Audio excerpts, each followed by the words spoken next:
दुर्दैवाने आज अजून एक गद्दारीचा रेडा बळी पडलेला आहे।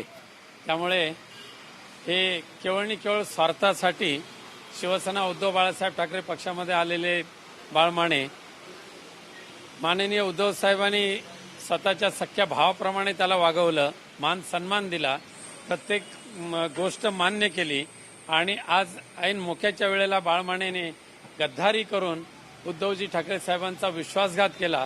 त्याचा तीव्र धिक्कार आम्ही करणारच आहोत।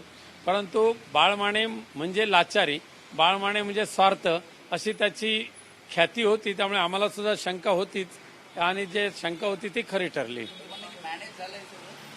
100% मॅनेज झालेलं आहे, कारण आजपर्यंत त्या बाळमानेचं आयुष्यात मॅनेज होण्यामध्ये गेलेलं आहे। त्यामुळे जी निवडणूक 25-30 कोटीवर जाणार होती, समोरच्या पक्षाने असं म्हणतायत की किमान 10 खोके ह्या लोकांना गप्पा बसायला खर्च केलेले आहेत, अशी सगळीकडे चर्चा आहे।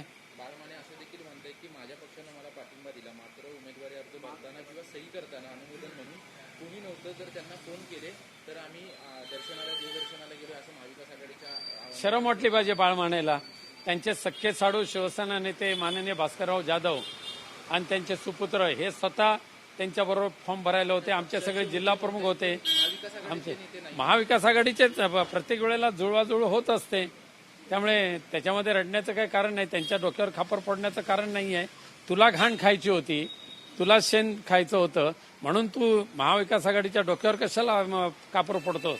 आणि आता ज्यांच्या बरोबर तू जाऊन फॉर्म मागे घेतलास त्याच्याकडून किती घेतले हे त्याने काही जणांना सांगितले। काही दिवसांनी आम्ही सांगू किती खोक्याचा गद्दार झाला तो। नाशिकची अशी परिस्थिती झाली, कोकणातली अशी परिस्थिती झाली। ठीक आहे, आज दुर्दैवाने ह्या देशामध्ये ज्या पद्धतीने घोडे बाजार सातत्याने वाढत चाललेले आहेत, ह्या घोडे बाजारामध्ये ही लोकशाही आता संपत चाललेली आहे। महाराष्ट्र झालं, पश्चिम बंगाल झालं आणि त्यामुळे संपूर्ण देशातली लोकशाही या खोक्यांच्या आणि मालमत्तेच्या जोरावर संपवायचा प्रयत्न भारतीय जनता पक्षाकडून होतो।